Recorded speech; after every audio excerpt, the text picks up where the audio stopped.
En 1986, les Pays-Bas ont annoncé la création d'une 12e province appelée Flevoland. Mais cette province n'a pas été créée sur le territoire du pays. Elle n'a pas non plus été volée aux pays voisins. Elle est apparue. Les Pays-Bas se sont étendus à l'aide de digues et de polders, illustrant l'ancien dicton néerlandais « Dieu a créé le monde, mais les Néerlandais ont créé les Pays-Bas ». En fait, ils ont accompli une prouesse d'ingénierie aux proportions épiques, considérée comme l'une des 7 merveilles du monde moderne. Du moins, selon la Fédération américaine des ingénieurs civils. Les Pays-Bas ont agrandi leur territoire à partir de rien, et pour comprendre comment ils y sont parvenus, j'ai bien besoin d'une tasse de café.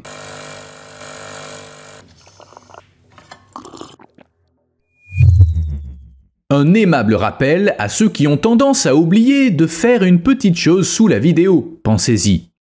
Et comme d'habitude, merci à ceux qui respectent mon désir d'anonymat. Voici l'archipel des Waddenmarker, des îles néerlandaises dont chacune regorge de vie. Il y a des oiseaux partout, mouettes, pluviers, butors. Les sternes rasent la surface, tandis que les tétras s'accrochent à la tige des roseaux. L'eau gris-bleu est peuplée d'avocettes, de hareldes boréales et on voit même des flamants roses. Bref, la biodiversité est incroyable. Il y a seulement 8 ans, il n'y avait absolument rien ici. Pas d'oiseaux, pas de marées, ni d'îles, rien que l'eau du Markermeer, un lac artificiel situé en plein cœur des Pays-Bas, à l'ouest d'Amsterdam. Mais tout a changé en 2016 lorsque des navires de dragage, des excavateurs flottants, ont commencé à retirer de la boue et du sable du fond du lac pour former un archipel artificiel de 1300 hectares. C'est l'une des plus grandes réalisations dans l'histoire de l'Europe de l'Ouest. Et tout ça avait pour but de créer un havre de paix pour la nature et ses adeptes. Ça visait également à réparer les dommages environnementaux causés par la construction de barrages. En 1932, des barrages ont séparé le Markermeer de la mer du Nord, transformant une mer intérieure en un lac d'eau douce, boueux et pauvre en nutriments. Aujourd'hui, plus de 80 ans plus tard, on essaie enfin de corriger le tir. Des experts pensent que les îles pourraient aider à nettoyer l'eau en retenant les sédiments le long des côtes, mais ça n'a pas encore été prouvé. Mais l'archipel n'est pas la seule partie des Pays-Bas à avoir été créée par l'homme. Il y a 1000 ans, la moitié ouest de ce qu'on appelle aujourd'hui les Pays-Bas était un vaste marécage parsemé de dunes.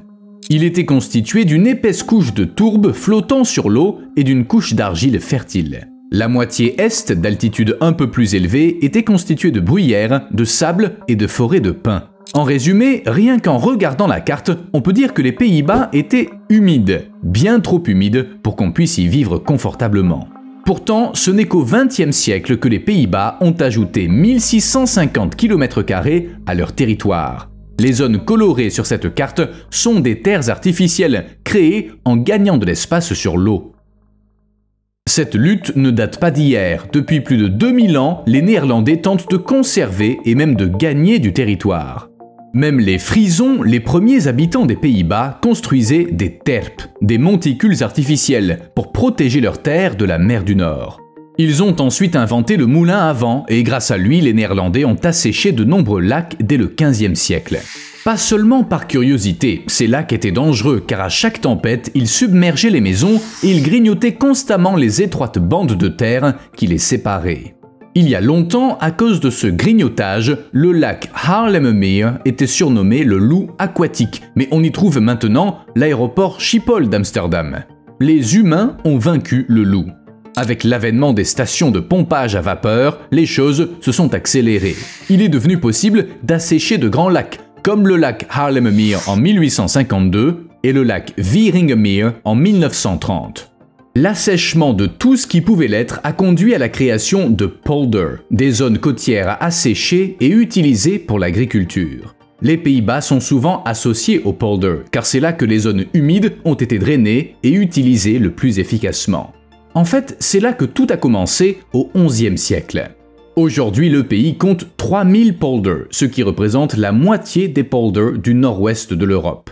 Il y a tellement de terres artificielles aux Pays-Bas qu'il existe un organisme qui leur est dédié, l'Office des eaux. Les premiers offices régionaux ont été créés dès le XIIe siècle. Ils étaient administrés par des gens qui avaient un intérêt direct à assécher leurs propres terres. Aujourd'hui, ils organisent des élections, ils prélèvent des impôts et ils sont indépendants des autres branches du gouvernement. Leur rôle n'a guère changé au fil des siècles. Ils sont même la plus ancienne institution démocratique du pays. Mais pourquoi le pays essaie de gagner du territoire sur l'eau? Eh bien, pour deux raisons. La première étant son altitude très basse. Les Pays-Bas ont 451 km de côte le long de la mer du Nord. De plus, les embouchures de trois grands fleuves européens s'y rencontrent, le Rhin, l'Escaut et la Meuse, et qui dit embouchure dit inondation et lutte acharnée pour les maîtriser. Or, ces inondations peuvent être très destructrices, car 27% du territoire se trouve sous le niveau de la mer. 60% des 17 millions d'habitants des Pays-Bas sont concernés. Selon une étude réalisée en 2007 par l'université de Calvin aux États-Unis, 65% des terres du pays seraient submergées à marée haute sans la présence de barrages, de dunes et de pompes. La seconde raison pour laquelle les Pays-Bas doivent gagner sur la mer est le manque d'espace. À l'époque, il y a plus de 80 ans, le pays était préoccupé par sa sécurité alimentaire et ça a fait des Pays-Bas un leader mondial dans le domaine de l'agriculture. Les Néerlandais disent souvent que l'importance qu'ils y accordent remonte à la terrible famine que le pays a connue pendant la Seconde Guerre mondiale. Selon les estimations, entre l'automne 1944 et mai 1945, entre 20 000 et 25 000 Néerlandais sont morts de faim. Et beaucoup de femmes enceintes et d'enfants de moins d'1 an ont souffert, car la malnutrition a eu des répercussions sur leur santé. Mais pour cultiver plus et lutter contre la faim, il fallait des terres, ce qui posait un problème. Ainsi, pour obtenir plus d'espace pour l'agriculture, on l'a prélevé sur la mer. En fait, l'assèchement des zones humides a permis d'éviter une nouvelle famine, car les autorités ont investi énormément dans ce projet. D'ailleurs, j'ai appris que la famine est l'une des raisons pour lesquelles les tulipes sont si populaires aux Pays-Bas. Et oui, les bulbes de tulipes sont comestibles si on les prépare correctement, et les Néerlandais l'ont appris par la force des choses. En plus de la famine causée par la guerre, il y a eu une pénurie de main-d'œuvre, de sorte que les producteurs n'ont pas pu planter toutes leurs tulipes à l'automne. En conséquence, un énorme stock de bulbes, souvent desséchés ou même pourris, est resté dans les entrepôts. Conscient que ces bulbes pourraient sauver des vies, l'Office néerlandais de la nourriture a publié un guide sur la cuisine à base de tulipes. C'est pas si étrange, un bulbe de tulipe contient plus de calories qu'une pomme de terre et le guide recommandait de remplacer de nombreuses choses par des tulipes. Par exemple, voici une recette de soupe de bulbe de tulipe. Il y avait aussi des recettes de crêpes, de salades, de purée, de farine, d'ersatz de café. Les tulipes ont sauvé des milliers de Néerlandais, leur permettant de survivre à des périodes difficiles. Mais revenons-en au polder. On peut en parcourir un à pied à 10 minutes à peine d'Amsterdam, tant ils sont nombreux. Cette région, qui était autrefois sous l'eau, est parsemée de villes tranquilles. De nombreux habitants sont plus vieux que la terre sur laquelle ils vivent. Elle n'a été gagnée sur la mer que dans les années 1960. D'ailleurs, on peut encore voir d'étranges moulins à vent le long des canaux qui ont servi à assécher les marées. Une fois la terre sèche, on s'est servi des moulins pour la tâche plus ordinaire de moudre le grain. Bien qu'il y ait beaucoup de polders, on va s'intéresser à 3 d'entre eux qui ont été construits dans le cadre du projet Zuiderzee. Le premier est celui de Wieringermeer. Il y a longtemps, vers l'an 1000, ces terres étaient sèches, mais des tempêtes vers l'an 1100 les ont transformées en plaines inondables. Un lac s'est même formé, jusqu'à ce qu'en 1927, le manque de terres agricoles conduise à l'assécher. C'était chose faite le 21 août 1930, mais le terrain a ensuite dû être dessalé et il n'est devenu utilisable qu'en 1934. Ensuite, on y a construit 4 villages et le polder de Wieringermeer est devenu une commune. Le 17 avril 1945, juste avant la libération des Pays-Bas, un barrage a été détruit par l'armée allemande en retraite. Plus de 20 000 hectares de terres agricoles ont été perdus, submergés. Heureusement, l'inondation a été progressive, personne n'est mort et la zone a pu être asséchée à nouveau. De nos jours, les habitants travaillent souvent dans l'agriculture, cultivant des patates, des céréales et des betteraves, faisant du jardinage et de l'élevage. Il y a également quelques industries légères. Dans l'ensemble, le polder a atteint son objectif. Il devait servir à l'agriculture, et c'est le cas. Le deuxième polder est celui de Noordoostpolder, une ville de 50 050 habitants couvrant une superficie de 460,05 km². En fait, c'est l'une des plus grandes des Pays-Bas en termes de superficie. Pourtant, ce territoire n'existait même pas à une époque. Il a officiellement vu le jour le 9 septembre 1942. Enfin, une première récolte de seigle avait eu lieu en 1941. Malgré ça, les habitants continuent à surveiller attentivement le niveau de l'eau pour le maintenir sous contrôle. La lutte entre l'homme et l'eau est omniprésente. Barrages, écluses, stations de pompage. La majeure partie du Nordoostpolder est située sous le niveau de la mer, plusieurs mètres sous le niveau de la mer à vrai dire. Il faut savoir que toute personne qui souhaitait s'installer dans le Nordoostpolder fertile après son assèchement devait répondre à des critères stricts. Tout le monde ne recevait pas une ferme, une maison ou même un emploi, mais seulement ceux qui avaient une bonne chance de s'en tirer. Jamais le gouvernement néerlandais n'était intervenu ainsi dans l'administration d'une nouvelle région. Les candidats étaient sélectionnés en fonction de leur âge, de leur situation familiale, financière, de leur niveau d'études et autres critères. L'objectif était le suivant, construire rapidement et efficacement une société parfaite. Et enfin, nous voici à Flevopolder, la plus grande île artificielle du monde. Elle s'étend sur 970 km² et elle a été créée grâce à un vaste système de barrages, de digues, de gains de terre et de projets de drainage réalisés entre 1919 et 1986. Contrairement à d'autres polders, le Flevopolder est classé comme une île car il est entouré de lacs limitrophes. Il s'agit de la 12e et dernière province des Pays-Bas, créée le 1er janvier 1986 après l'ajout des Flevopolders du sud et de l'est. Mais avant ça, il a fallu drainer le Zuiderzee, une baie que l'on appelait autrefois la Grande Mer intérieure. Elle s'est formée à la suite d'inondations vers l'an 1200 et au fil des ans, elle a été la source de tempêtes et autres catastrophes qui ont causé des dégâts considérables et fait de nombreuses victimes. Dès le XVIIe siècle, des plans ont été élaborés pour séparer le Zuiderzee de la mer du Nord, car on espérait ainsi mettre un terme à ces catastrophes. Malheureusement, à l'époque, le projet était impossible à réaliser. Pendant longtemps, les gens ont fait leur possible pour vivre avec, mais l'inondation de 1916 a été la goutte d'eau qui a fait déborder le vase. Elle s'est produite pendant la nuit du 13 au 14 janvier, quand, en raison des niveaux d'eau élevés dans les rivières, des brèches se sont ouvertes le long du littoral. En Hollande du Nord, 19 personnes ont trouvé la mort et plusieurs navires ont fait naufrage, causant 32 victimes supplémentaires. Des maisons ont été emportées par la mer et comme le pays était déjà confronté à une famine causée par la Première Guerre mondiale, une loi a été votée qui a été appelée Zuiderzee-wet. Cette loi visant à reconquérir la Zuiderzee a été adoptée en 1918 et les travaux ont commencé en 1920.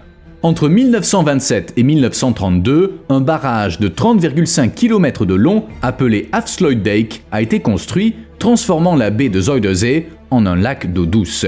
Ça a permis à l'agriculture et aux habitants de disposer d'une grande quantité d'eau douce. Puis, le 1er février 1953, des inondations ont à nouveau frappé les Pays-Bas. L'eau a dépassé les digues existantes et elle s'est abattue sur les villes alors que les gens dormaient. Plus de 1800 personnes ont perdu la vie, 72 000 ont dû être évacuées, des milliers de têtes de bétail se sont noyées et les dégâts ont été considérables. Ces inondations ont incité les Néerlandais à adopter une nouvelle loi modifiant la gestion des digues aux Pays-Bas. Puis, l'administration à son tour a lancé un projet connu sous le nom de plan Delta qui comprenait la construction d'un barrage et de digues maritimes. Aujourd'hui, des dunes naturelles, des digues artificielles et des écluses protègent les terres des tempêtes. Des digues empêchent le Rhin et la Meuse de sortir de leur lit et un système complexe de fossés de drainage, de canaux et de stations de pompage, les mêmes qui servaient autrefois de moulins à vent, maintient les terres à sec. Mais que se passerait-il si les barrages et autres digues, je sais pas, cédaient ou disparaissaient? Spoiler, ça sentirait mauvais. Plus sérieusement, il suffit de regarder la catastrophe de 1953 que j'ai déjà mentionnée. Des milliers de gens et d'animaux ont perdu la vie, les terres ont été inondées d'eau salée. Et ça ne représente qu'une fraction des dégâts que la rupture d'un barrage moderne pourrait causer. De nombreuses villes disparaîtraient si elles étaient inondées. D'ailleurs, certains experts estiment que la question n'est pas de savoir si les Pays-Bas risquent de disparaître, mais plutôt quand ça se produira. Selon certaines prévisions, les Pays-Bas ressembleront à ça en 2300. Cette carte a été réalisée par le docteur Kim Cohen qui a mis à profit son expertise en matière de systèmes côtiers et de gestion de l'eau. Selon lui, La Haye, Amsterdam, Utrecht et Rotterdam se retrouveront sous l'eau et les canaux d'Amsterdam deviendront le paradis des plongeurs. Groningue et la Frise disparaîtront également de la carte, engloutis par la mer. Certaines villes de l'Ouest et les grandes zones de dunes côtières comme Texel, Schorl et Schroven-Duiveland se réduiront. De plus, le port de Rotterdam se déplacera vers l'intérieur des terres. Il existe un site web néerlandais où l'on peut entrer le nom de sa ville et voir ce qui se passerait si les principaux ouvrages de protection, comme les digues maritimes et fluviales et les protections régionales, cédaient. Il s'agit d'un site officiel, on peut se fier aux infos qu'il contient. En plus des prévisions, on y trouve des conseils sur ce qu'il faut faire si la mer reprend ses droits. Effet secondaire. Vous l'avez compris, les Néerlandais ont une relation compliquée avec l'eau. De 1945 à 1970, les ingénieurs ont obtenu les fonds et les ressources nécessaires pour tracer une limite claire entre la terre et la mer. Les moulins ont permis de drainer les terres humides, tandis que les canaux redirigeaient l'eau au loin. Les digues, quant à elles, protégeaient contre les inondations. Bref, vous voyez l'idée. Mais dans leur volonté de s'isoler de la mer, les Pays-Bas sont peut-être allés trop loin. Les Pays-Bas, comme le reste de l'Europe, souffrent aujourd'hui de la sécheresse en été, bien qu'une grande partie du pays se trouve sous le niveau de la mer. Les chaleurs estivales réduisent le débit du Rhin, né de la fonte des neiges alpines et qui fournit une grande partie de l'eau douce du pays. Par conséquent, au lieu d'éloigner l'eau, les Néerlandais font maintenant tout ce qu'ils peuvent pour la retenir. Mais voilà, malgré leurs ressources et leur ambition, la tâche n'est pas simple. D'abord, le gouvernement joue la carte de la prudence en faisant payer les gros consommateurs, craignant une réaction négative de la part de la population. Ensuite, des restrictions pourraient fâcher les agriculteurs. Enfin, l'espace limité rend la construction de grands réservoirs presque impossible. Alors que faire? Agriculteurs et scientifiques pourraient bien avoir la réponse. Afin de stocker davantage d'eau en cas de sécheresse, ils remodèlent le territoire. Par exemple, dans la ville d'Enschede, des urbanistes créent des zones humides sur les pelouses pour retenir l'eau de pluie avant qu'elle ne s'écoule dans les égouts. Ils enlèvent également les dalles de béton et autres surfaces dures pour mettre à nu le sol poreux. En résumé, les Pays-Bas font tout leur possible pour économiser l'eau et le plan semble fonctionner. Une nation high-tech. Lorsque les Néerlandais s'inquiétaient de la capacité du pays à nourrir sa population, ils ont décidé qu'il fallait doubler la production alimentaire tout en réduisant l'utilisation de ressources. L'idée a fonctionné à merveille. Malgré une superficie équivalente à celle du Maryland, les Pays-Bas ont non seulement atteint leur objectif, mais ils sont devenus le deuxième exportateur agricole au monde derrière les États-Unis. Et tout ça en dépit de la sécheresse et des inondations. Bref, des conditions pas vraiment idéales. Malgré ça, les Néerlandais ont développé des méthodes telles que viande de culture, agriculture verticale, production de semences et robotisation de la traite et de la récolte. De plus, ils ont appris à économiser l'eau et à réduire les émissions de carbone et de méthane. Mais ces innovations n'ont pas nui pour autant à l'agriculture et à l'élevage traditionnel. La preuve, chaque année, le pays produit 4 millions de vaches, 13 millions de porcs et 104 millions de poulets, ce qui en fait le plus grand exportateur en Europe. Outre l'élevage, les Pays-Bas produisent beaucoup de légumes, dont ils exportent une grande partie vers l'Europe de l'Ouest. Le pays compte 9700 hectares de serres, c'est 2 fois Manhattan. Et tout ça est possible grâce au fort développement des énergies vertes. Le pays est à la fois écolo et moderne. Ferme d'algues.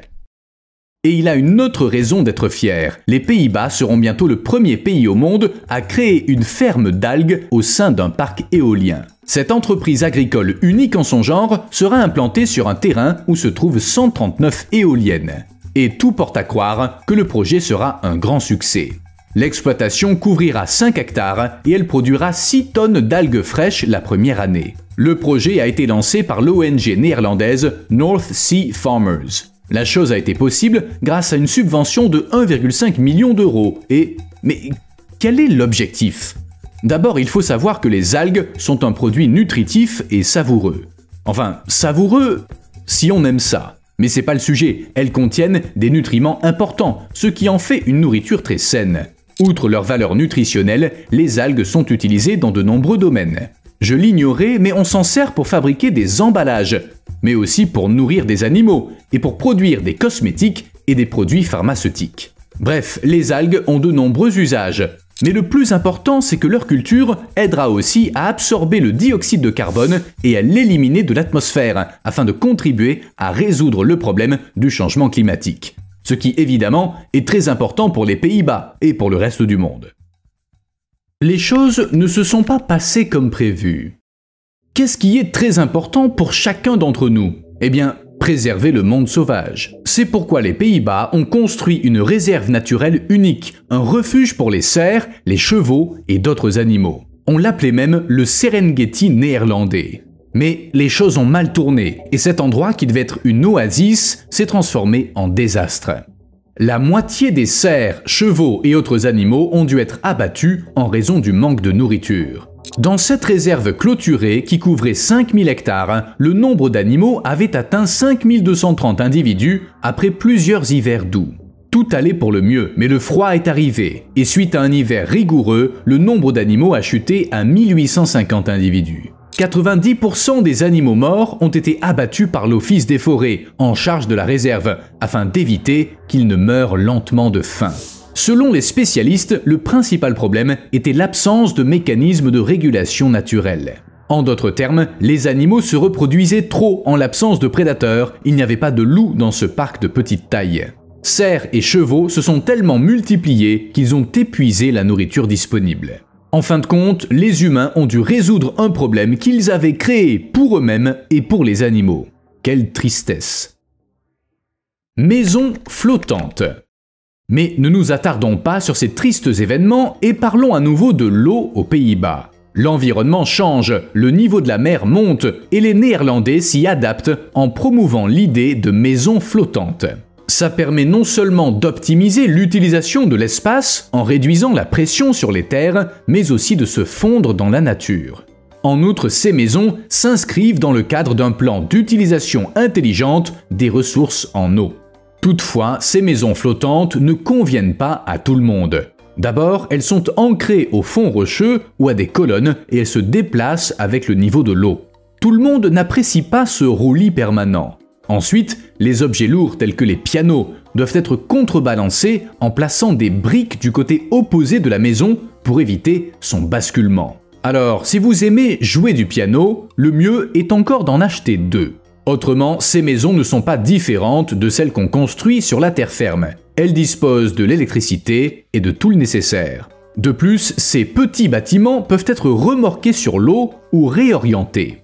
Vous êtes là de la vue depuis la fenêtre de la chambre à coucher. Faites tourner la maison d'un quart de tour. Pratique. Vous êtes toujours là? Vous me devez absolument un like. A plus.